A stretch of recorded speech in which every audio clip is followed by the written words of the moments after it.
നമസ്കാരം. തമിഴ് സൂപ്പർ താരവും തമിഴക വെട്രി കഴകം അധ്യക്ഷനുമായ വിജയുടെ കുടുംബജീവിതത്തിലുണ്ടായ അസ്വാരസ്യങ്ങൾ തമിഴ്നാട് രാഷ്ട്രീയത്തിൽ വലിയ ചർച്ചയാകുന്നു. ഭാര്യ സംഗീത വിവാഹമോചനം തേടി കോടതിയെ സമീപിച്ചെന്ന വാർത്ത ആരാധകരെ മാത്രമല്ല, വിജയുടെ രാഷ്ട്രീയ ഭാവിയെ ഉറ്റുനോക്കുന്നവരെയും ഞെട്ടിച്ചിരിക്കുന്നു. വിജയ്ക്ക് ഒരു പ്രമുഖ നടിയുമായി വിവാഹേതര ബന്ധമുണ്ടെന്ന സംഗീതയുടെ ആരോപണം രാഷ്ട്രീയ എതിരാളികൾക്ക് വലിയ ആയുധമായി മാറുന്നു.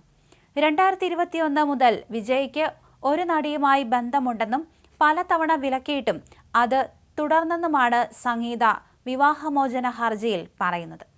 നടിയുമായുള്ള ബന്ധം അവസാനിപ്പിക്കാമെന്ന വാഗ്ദാനം വിജയ് ലംഘിച്ചതോടെ താൻ മാനസികമായി തകർന്നുപോയെന്നും 5 വർഷത്തിലേറെയായി വേർപിരിഞ്ഞാണ് താമസിക്കുന്നതെന്നും സംഗീത വ്യക്തമാക്കുന്നു. വിജയ് നടിക്കൊപ്പം വിദേശയാത്രകൾ നടത്തുന്നതും ചിത്രങ്ങൾ സമൂഹ മാധ്യമങ്ങളിൽ വരുന്നത് തനിക്കും മക്കൾക്കും അപമാനമാണെന്നും പരാതിയിലുണ്ട്. മുഖ്യമന്ത്രി പദം ലക്ഷ്യമിട്ട് രാഷ്ട്രീയ പാർട്ടിയുമായി മുന്നോട്ടു പോകുന്ന വിജയ്ക്ക് ഈ ആരോപണങ്ങൾ വലിയ വെല്ലുവിളിയാണ്. തമിഴ് രാഷ്ട്രീയത്തിൽ നേതാക്കളുടെ സ്വഭാവശുദ്ധിയും കുടുംബജീവിതവും തെരഞ്ഞെടുപ്പുകളിൽ വലിയ സ്വാധീനം ചെലുത്താറുണ്ട്. ഭാര്യയെ വഞ്ചിച്ചു എന്ന ആരോപണം കുടുംബ വോട്ടർമാർക്കിടയിൽ വിജയുടെ പ്രതിച്ഛായയെ ബാധിച്ചേക്കാം. DMKയും AIDMKയും വിജയുടെ ഈ വ്യക്തിപരമായ പ്രശ്നത്തെ രാഷ്ട്രീയമായി എങ്ങനെ ഉപയോഗിക്കുമെന്നത് കണ്ടറിയണം. വിജയുമായി ബന്ധമുണ്ടെന്ന് പറയപ്പെടുന്ന നടിയുടെ പേര് വെളിപ്പെട്ടാൽ അത് തമിഴ് സിനിമാ രാഷ്ട്രീയ ലോകത്ത് വലിയ സ്ഫോടനങ്ങൾക്ക് വഴിവെക്കും. വിജയ് ഇതുവരെയും ഇതിനോട് പ്രതികരിച്ചിട്ടില്ല. ലണ്ടൻ ആസ്ഥാനമായുള്ള വ്യവസായി സ്വർണലിംഗത്തിന്റെ മകളും ശ്രീലങ്കൻ തമിഴ് വംശജയുമായ സംഗീത വിജയുടെ കടുത്ത ആരാധകയായിരുന്നു. 1999 ഓഗസ്റ്റ് 25 ഇവരുടെ വിവാഹം. ജെയ്സൺ സഞ്ജയ്, ദിവ്യ സാഷ എന്നീ 2 മക്കളുണ്ട്. മാധ്യമ ശ്രദ്ധകളിൽ നിന്ന് എപ്പോഴും അകലം പാലിച്ചിരുന്ന സംഗീത അത്യന്തം ഗൗരവകരമായ സാഹചര്യത്തിലാണ് കോടതിയെ സമീപിച്ചിരുന്നത്. വിജയുടെ രാഷ്ട്രീയ യാത്രയുടെ തുടക്കത്തിൽ തന്നെയുണ്ടായ ഈ കല്ലുകടികൾ ആരാധകരെ ആശങ്കയിലാക്കുന്നുണ്ട്.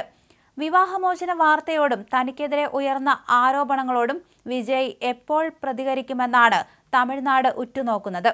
തമിഴക വെട്രി കഴകം എന്ന പാർട്ടിയുമായി സംസ്ഥാന ഭരണത്തിലേക്ക് ഉന്നമിടുന്ന വിജയ്ക്ക് തന്റെ കരിയറിലെ ഏറ്റവും വലിയ പ്രതിസന്ധിയാണ് ഈ വിവാഹമോചന കേസ്.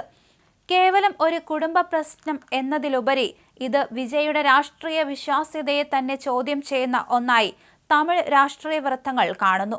തമിഴ്നാട്ടിലെ വലിയൊരു ശതമാനം സ്ത്രീ വോട്ടർമാരും വിജയുടെ ആരാധകരാണ്. എന്നാൽ കുടുംബത്തോട് നീതി പുലർത്താത്ത വ്യക്തി എന്ന പ്രതിച്ഛായ വന്നാൽ ഈ വോട്ട് ബാങ്കിൽ വലിയ വിള്ളലുണ്ടാകും എന്ന് വിലയിരുത്തലുണ്ട്. സംഗീതയുടെ ഹർജിയിലെ മാനസികമായി തകർന്നു എന്ന വരികൾ വൈകാരികമായി വിജയ്ക്കെതിരെ ഉപയോഗിക്കപ്പെടാം. കരുണാനിധിയെയോ MGRനെയോ പോലെ ഒരു യുഗപുരുഷനാകാൻ ശ്രമിക്കുന്ന വിജയ്ക്ക് തുടക്കത്തിലെ ഇത്തരമൊരു കരിനിഴൽ വീഴുന്നത് രാഷ്ട്രീയ എതിരാളികൾ ആഘോഷിക്കും. 2021 മുതൽ വിജയ്ക്കൊപ്പം അഭിനയിച്ച നടിമാരുടെ പേരുകളാണ് ഇപ്പോൾ സോഷ്യൽ മീഡിയയിൽ ഉയർന്നു കേൾക്കുന്നത്.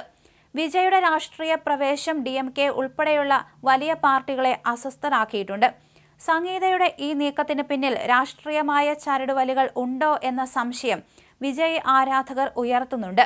വിജയെ രാഷ്ട്രീയമായി നേരിടുന്നതിന് പകരം വ്യക്തിപരമായി തകർക്കാൻ ശ്രമിക്കുകയാണെന്ന വാദം ഒരു വിഭാഗം ആരാധകർ ഉയർത്തുന്നുണ്ടെങ്കിലും സംഗീത തന്നെ നേരിട്ട് കോടതിയെ സമീപിച്ചത് ഈ വാദത്തിന്റെ മുനയൊടിക്കുന്നു.